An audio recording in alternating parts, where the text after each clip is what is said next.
Hello everyone.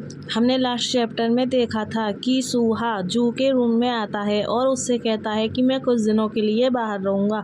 मुझे नहीं लगता कि सफिशिएंट काम कर रहा है और मेरी जल्दी ही हीट आने वाली है। उसके बाद जू कहता है, और तुम उस स्टेट में कहाँ जाने का प्लान बना रहे हो? तो सूहा कहता है, मैं कुछ टाइम के लिए जा रहा हूँ क्योंकि मेरे यहाँ रहने से तुम अनकंफर्टेबल होगे। तो जू पूछता है, तुम्हारी सफिशिएंट के बारे में क्या? तो सूहा बताता है, मैंने उन्हें ले लिया और है, लेकिन मुझे नहीं लगता कि वे हेल्प करेंगे। तो जू कहता है, इससे मुझे बस यही पता चल रहा है कि तुम सिर्फ कुछ लोगों के साथ खेलने के लिए जा रहे हो। क्या मैं सही हूँ? तो सूहा कहता है, हाँ तुम ठीक कह रहे हो। जू सूहा की बातें सुनकर गुस्से में कहता है, मुझे नहीं पता था कि तुम ऐसे पर्सन हो। तो सूहा कहता है, पिछले साल मुझे पहली बार हीट का सामना करना पड़ा था और वह रियली में पेनफुल था, इस हद तक पेनफुल कि मैं मर जाना चाहता था। फिर सूहा अपने फेस को कवर करते हुए कहता है, मैं उस पेन को दोबारा एक्सपीरियंस नहीं करना चाहता, यही वजह है कि मैंने रेगुलर अपनी गोलियां ली। तो जू गुस्से में कहता है, तो तुम क्या कह रहे हो कि क्योंकि तुम पेन पसंद नहीं है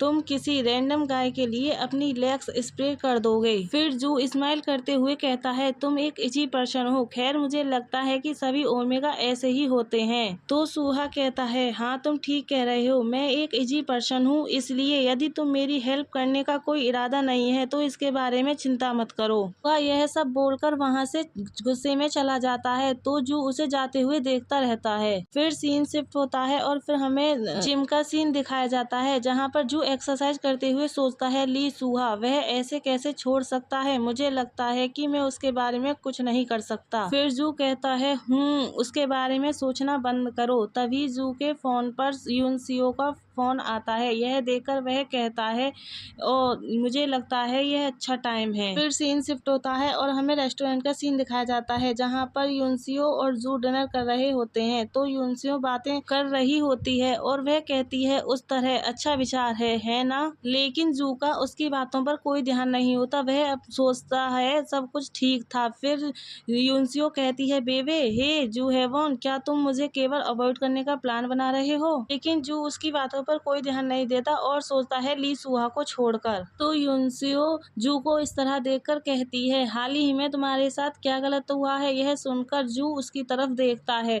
तो यूनसियो आगे कहती है, सचमुच क्या हो रहा है? कोई सिंसियरिटी नहीं, कोई इंटरेस्ट नहीं और कोई फोकस नहीं। मैं जानती हूँ कि तुम यूजुअली ऐसे ही हो, लेकिन मुझे इससे और कितने टाइम निपटना होगा? लेकिन जू कुछ नहीं बोलता। वह सिर्फ उसकी तरफ देखकर सोचता है, मेरे लिए एकमात्र प्रॉब्लम वह लड़का था जिसे रैंडम गाय के साथ खेलने में कोई प्रॉब्लम नहीं थी। तो यूनसियो आगे कहती है, क्या तुम्हें सचमुच कोई गर्ल मिल गई है या क्या तुम अब मुझसे बोर हो गए हो? अगर ऐसा है तो बस मुझे बताओ, मैं ऐसी पर्सन नहीं बनूंगी जो इस तरह पूरी तरह से क्रोधित हो जाए। तो यह सुनकर जू सोचता है, मुझे वेट क्यों करना होगा? वे बेकार बाउंड्रीज, मेरे और दूसरे व्यक्ति के बीच की दीवारों को गिराना बहुत आसान है। तो यूनसियो जू को फिर से इस तरह सोच में डूबा हुआ देखकर गुस्से में अपने हाथ को टेबल पर मारते हुए कहती है, आप मुझे सुन रहे हैं? लेकिन जू कुछ नहीं बोलता। फिर वह सोचता है, यदि मेरे लिए उसका टेस्ट पाने का एकमात्र तरीका यह है कि वह गलती से दीवार के बाहर गिर जाए, तो निश्चित रूप से मैं उससे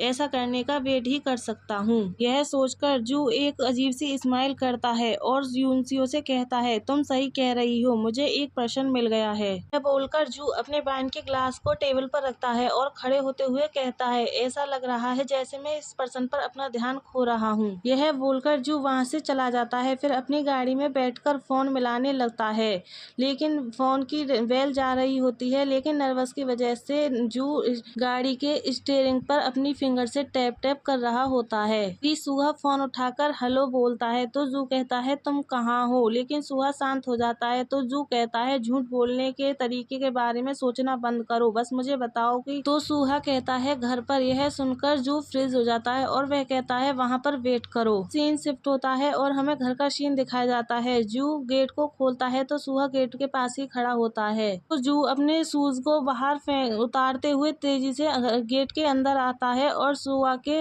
फेस को टच करता है। यह देखकर सूहा सरप्राइज हो जाता है। फिर जू सूहा को पकड़कर उसे किस करने लगता है। यह देखकर सूहा भी फिर जू को किस बैक करने लगता है। फिर जू किस करते करते सूहा को गोदी में उठा लेता है। तो सूहा जू के फेस को पकड़कर उसके लिप को शक करने लगता है। फिर जू सुहा को उठाकर ले जाता है और सोफे पर लेटाकर उसे किस करते हुए उसके पैंट को निकालने लगता है। तो सुहा जू को इस तरह करते हुए देखकर उसे सरप्राइज होकर जू की तरफ देखने लगता है। तो जू सुहा को नेकेड देखकर बोलता है हाँ। फिर जू सुहा के अंदर अपनी फिंगर्स पुट करता है और स्माइल कर सुहा की तरफ देखने लगता है। तो सुहा मॉर्निंग करता है और वह सब कुछ रिलीज कर देता है। तो यह देखकर जू कहता है तुम इतनी फास्ट से क्यों रिलीज कर रहे हो, तुम बाहर क्या कर रहे थे। फिर जू अपनी फिंगर्स बाहर निकालता है और कहता है मुझे आंसर दो, क्या तुमने सचमुच अदर पीपल के साथ सेक्स किया है, इसलिए तुम इतने वेट हो। फिर जू गुस्से में सुहा के प्राइवेट पार्ट को टच करते हुए कहता है मैं तुमसे कुछ पूछ रहा हूँ, आंसर दो मुझे। यह सुनकर सुहा जू की तरफ देखता है, फिर अपने सर को हिलाते हुए कहता है हाँ, मैंने